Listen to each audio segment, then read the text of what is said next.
बिस्मिल्लाहिर्रहमानिर्रहीम अस्सलाम वालेकुम। आज हम नेक्स्ट चैप्टर नंबर 3 की डिस्कशन करने जा रहे हैं और इसमें फ़र्स्ट एमसीक्यूज़ देखते हैं। फर्स्ट एमसीक्यूज़ में है acceleration is defined as. Acceleration को हम कैसे डिफाइन करते हैं? The rate of change of position with time, speed divided by time, rate of change of velocity with time.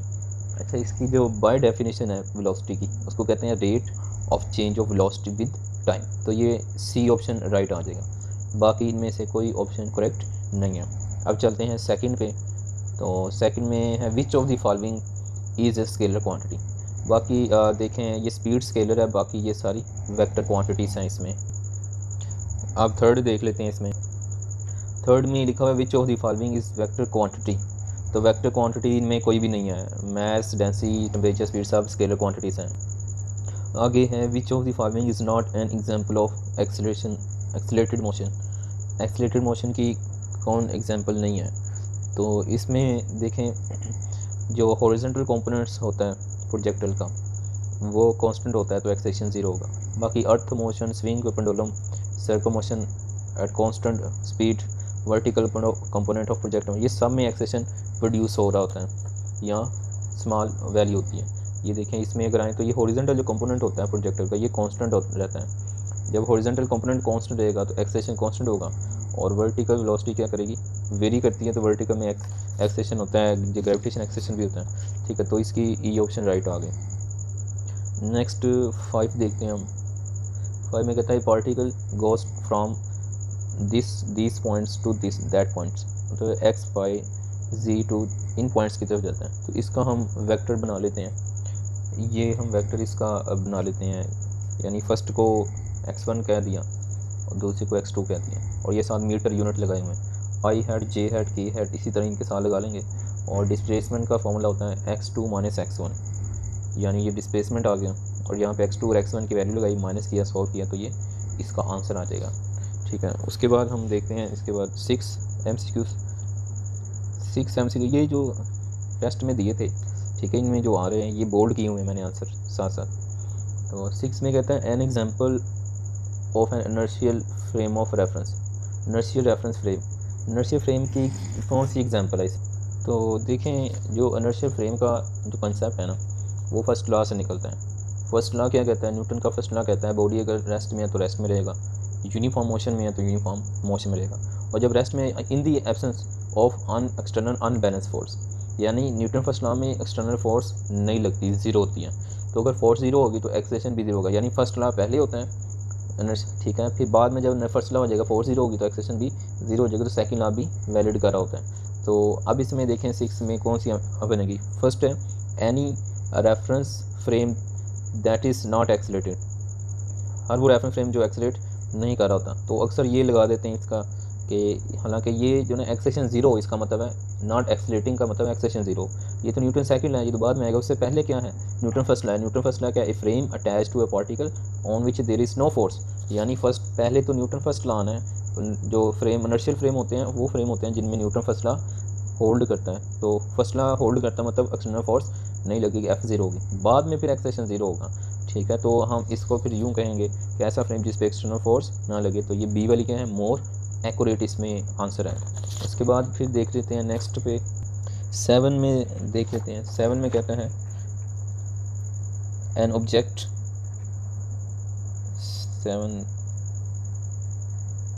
7 में कहता है an object moving at constant velocity is an inertial frame must.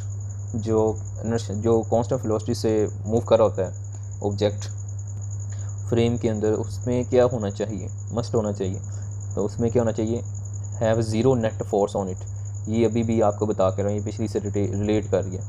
फिर ये बाकी option भी दी हुई है। Have net force on it, eventually stop due to gravity, not have any force, have no friction. तो इसमें पहला पॉइंट क्या आएगा? हैव ज़ीरो नेट फोर्स ऑन इट, यानी इसका फॉर्मूला लिखें तो ये इसका फॉर्मूला होता है। फर्स्ट लॉ कहता है एक्सटर्नल फोर्स नहीं लगेगी, नेट फोर्स इसमें क्या होगी? ज़ीरो होगी। ठीक है, तो ये जब फोर्स ज़ीरो होगी तो एक्सेलेरेशन भी क्या हो गया? ज़ीरो हो गया। ठीक है, न्यूटन फर्स्ट लॉ में जो है एक्सटर्नल फोर्स नहीं लग रही होती, नेट फोर्स ज़ीरो हो जाती है, फोर्स ज़ीरो तो एक्सेलेरेशन भी ज़ीरो।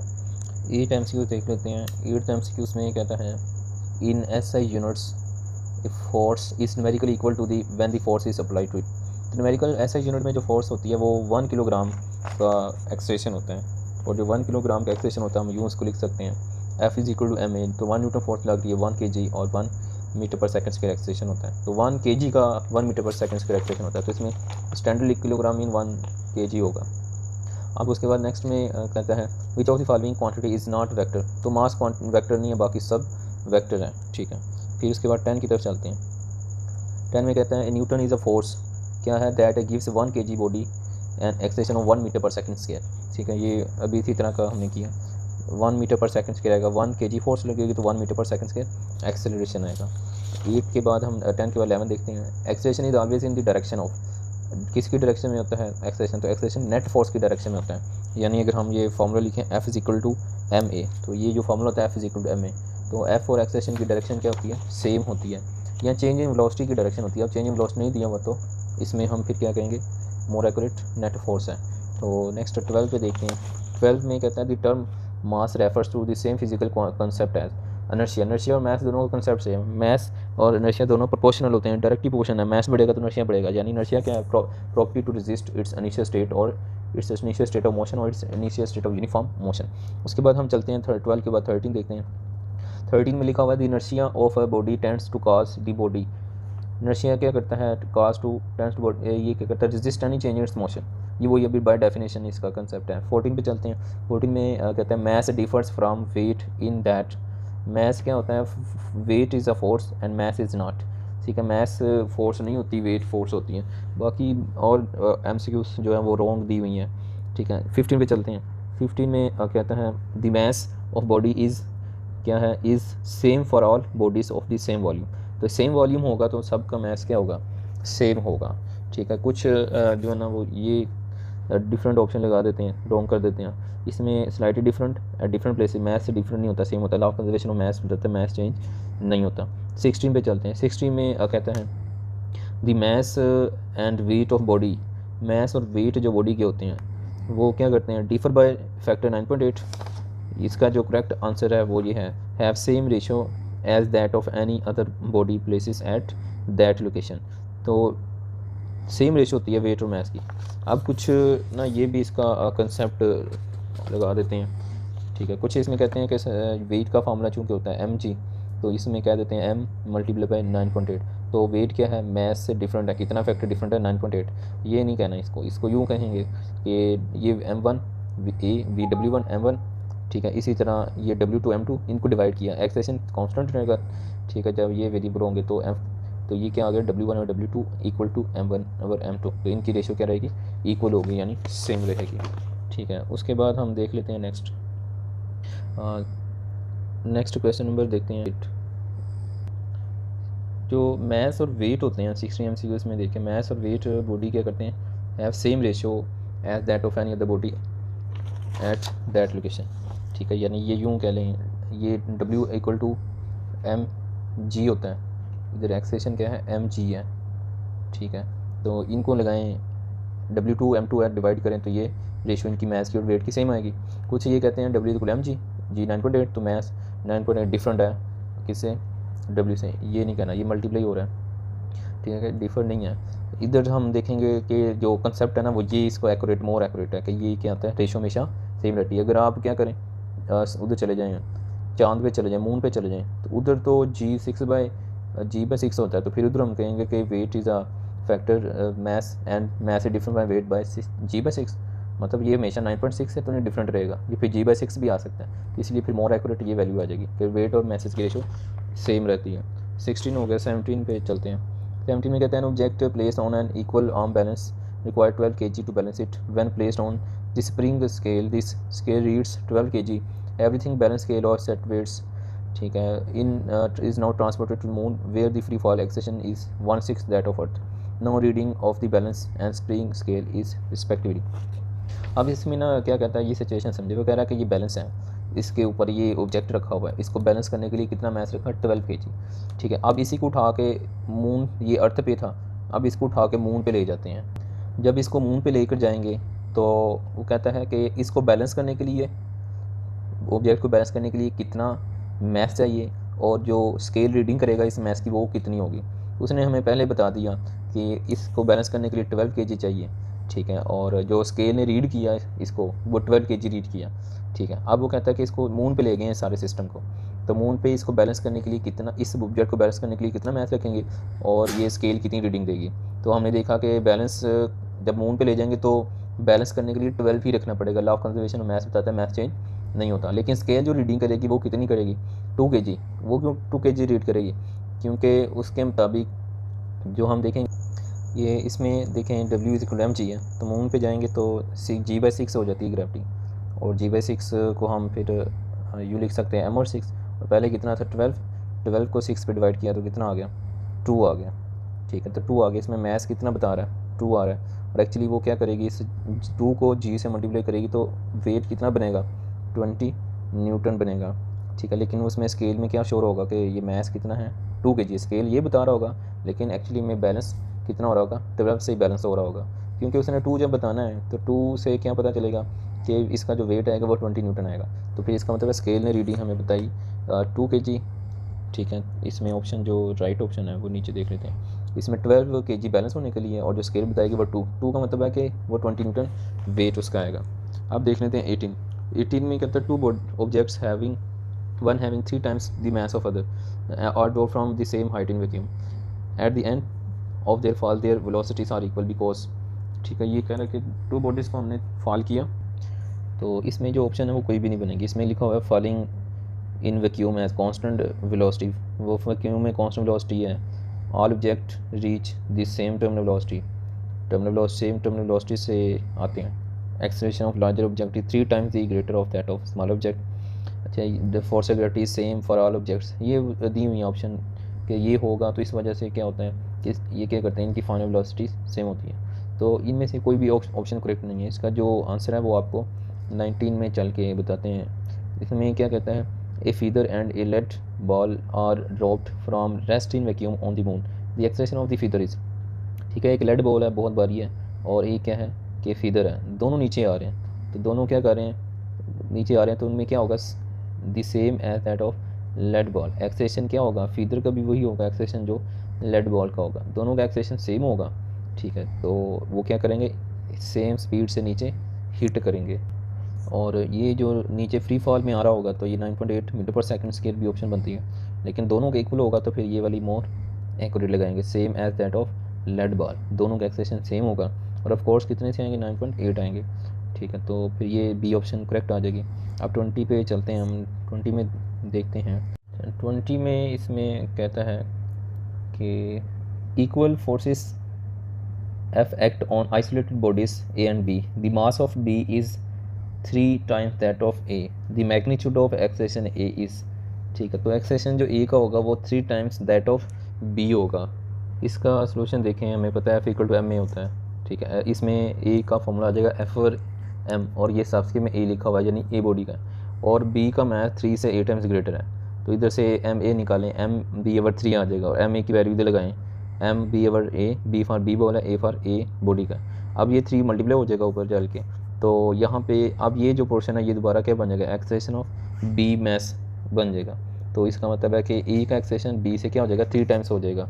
जब B का मैस क्या होगा, जब उसने क्या कहा कि mass of B is 3 times, जब B का मैस 3 टाइम्स होगा तो A का एक्सेलेरेशन ग्रेटर हो जाएगा, क्योंकि मैस और एक्सेलेरेशन दोनों यूनिवर्सली प्रोपोर्शन होते हैं। नेक्स्ट इसमें 21 है a car travels east at constant velocity, the net force on the car is. तो कार पे देखें कार कांस्टेंट वेलोसिटी से मूव कर रही है ईस्ट की तरफ। अगर कार कांस्टेंट वेलोसिटी से ईस्ट की तरफ मूव कर रही है तो यहाँ पे इस पे जो नेट फोर्स लगेगी वो क्या होगी, वो ज़ीरो होगी, क्योंकि हमने पढ़ा हुआ है कांस्टेंट वेलोसिटी होगी तो एक्सेलेरेशन ज़ीरो होगा, तो F = ma, एक्सेलेरेशन ज़ीरो तो फोर्स भी ज़ीरो हो जाएगी, ठीक है। तो ये इसमें ई ऑप्शन आ जाएगी, ठीक है। उसके बाद नेक्स्ट हम देखते हैं 22 में कहते हैं a constant force 8 Newton is exerted for 4 seconds on a 16 kg object initially at rest, the change in speed of this object will be, ठीक है। तो ये हमारे पास गिवन डाटा इन्होंने दिया हुआ है, गिवन डाटा को हम लिख लेते हैं, ठीक है। इसमें एक्सेलरेशन का फार्मूला डेल्टा V / t है, और t को इधर मल्टीप्लाई कर दें, डेल्टा V हमने फाइंड करना है। तो a हमें 1/2 दिया हुआ है, टाइम हमें 4 दिया हुआ है, टाइम हम 4 है, ए हम फाइंड कर लेते हैं, f is equal to m में से एफ ओवर एम आ जाएगा, और यहाँ पे डिवाइड किया 1/2, एक्सेलेरेशन को यहाँ पे पुट करें, टाइम 4 है तो ये क्या आ जाएगा, चेंज इन वेलोसिटी 2 आ जाएगी। ठीक है, उसके बाद हम चलते हैं 23 पे। तो 23 में कहते हैं 6 kg object is moving south, the net force of 12 Newton on it result in the object having acceleration. ठीक है, 23 में देखें ये ऑब्जेक्ट है, जिस ये 60 kg ऑब्जेक्ट है जो कि क्या कर रहा है, ऑब्जेक्ट हैविंग नेट फोर्स जो लग रही है वो 12 न्यूटन लग रही है अपवर्ड, और ये क्या कर रहा है, डाउनवर्ड फॉल कर रहा है। और इसमें हमने बताना है कितना एक्सेलेरेशन आएगा, एफ इक्वल टू एम में लगाएंगे और एक्सेलेरेशन एफ ओवर एम आ गया, और एफ 12 है, मैथ 6 है, सॉल्व किया तो क्या आ जाएगा, 2 आ जाएगा आंसर।